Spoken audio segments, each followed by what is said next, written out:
స్థానిక సంస్థల్లో అయినా అసలు మీరు ఎందులోనూ పోటీ పడలేరు. ఇవాళ బీసీలకు మేము చేసిన న్యాయము మీరు ఎందులోనూ పోటీ పడలేరు. ఇదే రాయలసీమ ప్రాంతంలో 3 ఎంపీలు బీసీలకు ఇచ్చాం.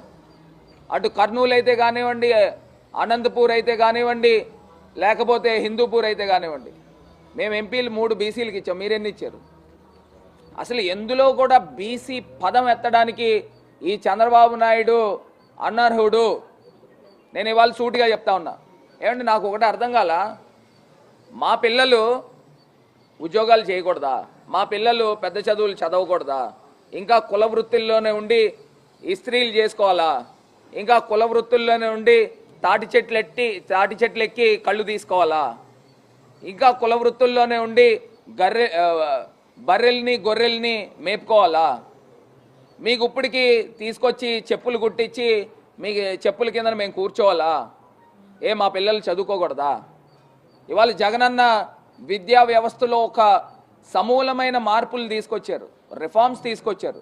ఈ డబ్బు మా బీసీలకు కానీ బడుగు బలహీన వర్గాలకు కానీ డైరెక్ట్గా బ్యాంక్ ట్రాన్స్ఫర్ చేస్తే మాకు తెలుసు, మేము మా పిల్లలకి ఏం చేయించుకోవాలా, మేము ఏం వ్యాపారాలు చేయాలా, మేము కూడా సమాజంలో స్థాపనకి ఏ రకంగా ఉండాలో మాకు తెలుసు. ఈ చంద్రబాబు నాయుడు గారు మాకేం చెప్పక్కర్లా. అంటే ఈయన ఒకవేళ ముఖ్యమంత్రి అయితే చేసే కార్యక్రమం ఏంటంటే మళ్ళీ మేము కుల వృత్తులే చేసుకోవాలి, అంటే కళ్ళు తీసేవాడు కళ్ళే తీయాలి, చెప్పులు కుట్టేవాడు చెప్పులే కుట్టుకోవాలి, కుండలు తయారు చేసేవాడు కుండలే చేయాలి. అంటే ఈ రకమైన పెత్తందారీ మనస్తత్వం. మరి దీన్ని పెత్తందారీ కాకపోతే ఏమంటారండి? చంద్రబాబు నాయుడు గారు మొన్నటిదాకా ముఖ్యమంత్రి కింద ఉన్నప్పుడు ఇదే కత్తిర్లు, ఇదే ఇస్త్రీ పెట్టెలు, ఇదే కుట్టు మిషన్లు ఇచ్చి మీరు కుల వృత్తుల్లోనే ఉండండి, మీరు మాకు ఎప్పుడు పాలేరుతనం చేయండి అనే మనస్తత్వం చంద్రబాబు నాయుడు గారికి ఉంది కాబట్టి అయ్యే ఇచ్చాడు. ఇవాళ జగనన్న డైరెక్ట్గా డబ్బు ఇస్తూ ఉన్నాడు. ఆ డబ్బుతో ఏం చేస్తూ ఉన్నామండి? మాకు నచ్చింది, మాకు తోచిన వ్యాపారాలు మేము చేస్తూ ఉన్నాం. మేము చేసుకుని మేము కూడా అన్ని కులాలతో పాటు అగ్రవర్ణాలు కులాలతో పాటు మేము కూడా పైకి రావాలని కోరుకుంటా ఉన్నాం. అందులో తప్పే ఉందా అని అడుగుతా ఉన్నా. ఇవాళ జగనన్న సుమారుగా 1,70,000 కోట్ల రూపాయలు సబ్జెక్ట్ టు కరెక్షన్, ఒక లక్ష 2-3 కోట్లు అటు ఇట్లో ఉంటే ఉండొచ్చు కాక, సబ్జెక్ట్ టు కరెక్షన్ 1,70,000 కోట్ల రూపాయలు ఇవాళ బీసీల అక్క చెల్లెమ్మల ఖాతాల్లోకి జగనన్న డబ్బు పంపించాడు.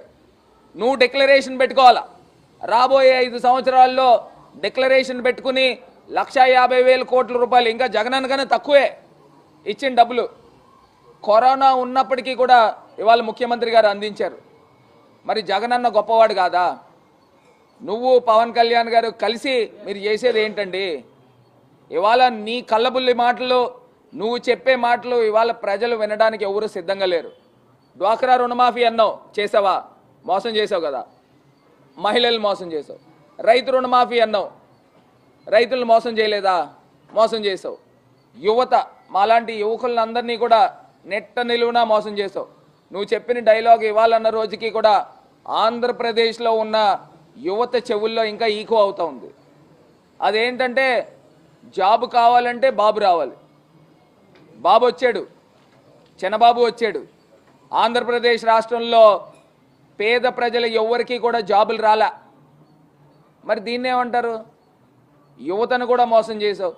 ఇంకా నువ్వు చెప్పే మాటలు వినడానికి ప్రజలు ఎవ్వరు కూడా సిద్ధంగా లేరు అని చెప్పి ఈ సందర్భంగా తెలియపరుస్తూ, ఇప్పటికైనా బుద్ధి తెచ్చుకుని జగనన్న మంచి చేస్తే అవును యువకుడు మంచి చేశాడని ఒప్పుకోండి. లేదు ఎక్కడైనా చిన్న చిన్న లోపాలు ఉన్నాయనుకో కన్స్ట్రక్టివ్ క్రిటిసిజం చేయండి, ఒప్పుకుంటాం. కానీ ఇవాళ ఏదో బీసీ డిక్లరేషన్ పెట్టేసి నువ్వేదో చెప్తా ఉన్నావు 10 లక్షల రూపాయలు చంద్రన్న బీమా ఇస్తానని. గతంలో ఇచ్చింది అది ప్రధానమంత్రి గారి పథకం, దాని పేరు మార్చుకుని నీకులాగా మేము ఎప్పుడు పేర్లు మార్చుకోవాలా. మేము ఇవాళ పిఎం కిసాన్, వైఎస్ఆర్ రైతు భరోసా అని చెప్తా ఉన్నాం. ఆ చంద్రన్న బీమా అని చెప్పేసి పెట్టుకుని నువ్వు ఇచ్చేది 50,000 అయితే కేంద్ర ప్రభుత్వం 4.5 లక్షలు ఇచ్చింది. ఇప్పుడు ఆ పథకం మొత్తానికి కేంద్ర ప్రభుత్వం డ్రాప్ చేశారు కాబట్టి పోయింది. ఇది కాకుండా బీసీలకి 50 సంవత్సరాలు దాటిన వాళ్ళకి 4,000 ఇస్తానని చెప్తా ఉన్నాం. నువ్వు చెప్పే మాటలు ఎవరైనా ప్రజలు నమ్ముతారని అనుకుంటున్నారా? దీనికన్నా గొప్పగా జగనన్న రాబోయే రోజుల్లో ఇంకా చేస్తారు. మాకు